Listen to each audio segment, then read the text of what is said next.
Today we are celebrating birth anniversary of great spiritual leader, great teacher, first Sikh Guru, Guru Nanak Sahab. If I say first Guru, it does mean that he is founder person of this new religion. And as per Guru Nanak, he says, God is only one, and we all are children of that one energy, one potential. Darkness, you cannot remove through darkness. To remove darkness, always there is a light. One light is required. Whenever there is some problem in this universe, there are some darkness anywhere in this world, a light takes birth. एक light आती है जब भी अंधेरा होता है। इस धरती पे जब जब भी अंधेरा हुआ है, एक प्रकाश ने जन्म लिया है। और ये ऐसी लाइट थी जो हमें इंस्पायर करती है, अंदर से जगाती है, चाहे वो बुद्ध हो, महावीर हो, नानक हो, कोई भी हो, कृष्ण हो, राम हो, समय समय पे महाराणा प्रताप, जब भी मुश्किलें आती है कोई जन्म लेता है, वो आता है, वो लोगों को जगाता है, इन्फ्लुएंस करते हैं, लोगों को अपने भाव में लाते हैं, कुछ प्रॉब्लम्स लोगों की दूर करके कुछ मैसेज देके चले जाते हैं। नानक कहते हैं कि नानक दुखिया सब संसार, इस संसार का हर आदमी दुखी है, नानक कहते हैं, लेकिन वो कहते हैं कि सुख मिल सकता है।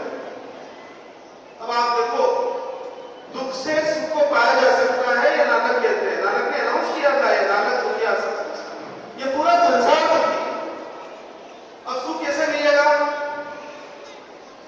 वो कहते हैं चेंज योर बिहेवियर, अपना व्यवहार बदलो। इसलिए नानक ने सीखा है be polite, be kind, be honest with your work. अपना काम ठीक से करो, आपका दुख दूर हो जाए। अगर मेरा होमवर्क कंप्लीट है तो मैं स्कूल जाने से क्यों डरूं? ये नानक का मैसेज है। अगर मेरा काम कंप्लीट है तो मैं स्कूल का डर क्या? अगर मेरा यूनिफॉर्म प्रॉपर है, अगर मैं टाइम से उठता हूं, अगर मेरे क्लास में मैं सब कुछ ठीक चल रहा है, तो फिर मैं क्यों डरूंगा? फिर मेरा डर चला जाए। डर क्या है? जब आप काम नहीं करते हो वही तो दुख है। तो नानक कहते हैं कि अपना काम ठीक से करो, अपना काम अच्छे से करो। ये है सबसे नानक का संदेश है, कोई मैंने नहीं बनाया।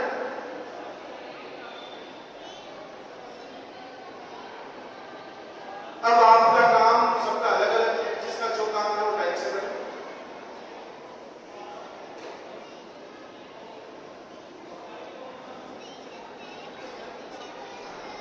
एक लाइन और है, वाहेगुरु जी का खालसा वाहेगुरु जी की फतेह। इसका मीनिंग मुझे नहीं पता है, तो अगर कोई आए एक्सप्लेन करे तो ये भी नानक के संदेशों में ही है कि what the meaning of this sentence, Waheguru ji का खालसा वाहेगुरु जी की फतेह। अगर ये कोई मीनिंग क्लियर करे तो आना चाहे स्टेज पे, तो आपका स्वागत है। वाहेगुरु जी किसकी फतेह चाहते हैं, किसकी जीत चाहते हैं?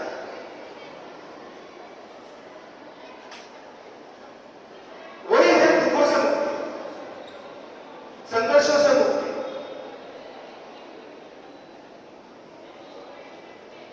देखिए, नानक का बर्थ एनिवर्सरी सेलिब्रेट करने से कुछ भी नहीं होगा, उसके पीछे जो मोटिव है उसका सेलिब्रेट करने का, वो आपको समझना पड़ेगा कि क्यों नानक को क्यों हमने इतना प्रायोरिटी पे रखा है। आप लोग क्यों नहीं आ पा रहे, आपका बर्थडे इस लेवल पे सेलिब्रेट क्यों नहीं हो पा रहा? उनकी जो क्वालिटीज हैं, उनके अंदर जो बातें हैं, वो हर इंसान में आ सकती है। वो ये कहते हैं, वो कहते हैं दुनिया का हर आदमी एक जैसा है। तो आप बच्चों अपना टाइम पे वर्क करें, समय से स्कूल आए, अपने आप को रेडी रखें, अपना काम ठीक करें।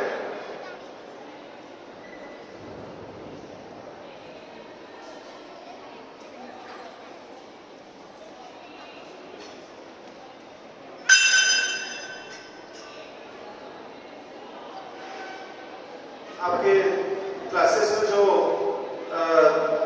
कुछ जहां जहां आपको लगता है कि प्रॉब्लम्स हैं तो आप अपने टीचर से शेयर करें। और जो गुरु है, सच्चे गुरु, जो रियल गुरु है, वो आपके सामने खड़े हुए हैं। ये सभी मैसेंजर्स हैं, सभी नानक की बात पे आगे पहुंचा रहे हैं। आप उनको फॉलो करें, सुने और ट्रूथफुली रिपोर्ट करें चीजों को, ऑनेस्ट रहे अपनी लाइफ के प्रति और पेरेंट्स का रेस्पेक्ट करें। ये भी नानक कहते हैं कि आपको, अच्छा, नाम जप को उन्होंने बहुत आगे रखा है। ये दुनिया में नाम जप जो है, एक ईश्वर के नाम का जप करना और कीर्तन, इन चीजों को नानक ने आगे रखा है। वो कहते हैं कि कलयुग में ईश्वर की मूर्ति को पाना मुश्किल है इस युग में। बाकी युगों में हो सकता है ईश्वर के दर्शन हो जाए, लेकिन इस युग में ईश्वर को पाना मुश्किल है। तो कहते हैं कर्म करो, कर्म के प्रधान में सकल जगह आता है। ये पूरी दुनिया जो है वो कर्म से प्रधान है। तो वो यही मैसेज है कि काम करते रहो और अच्छे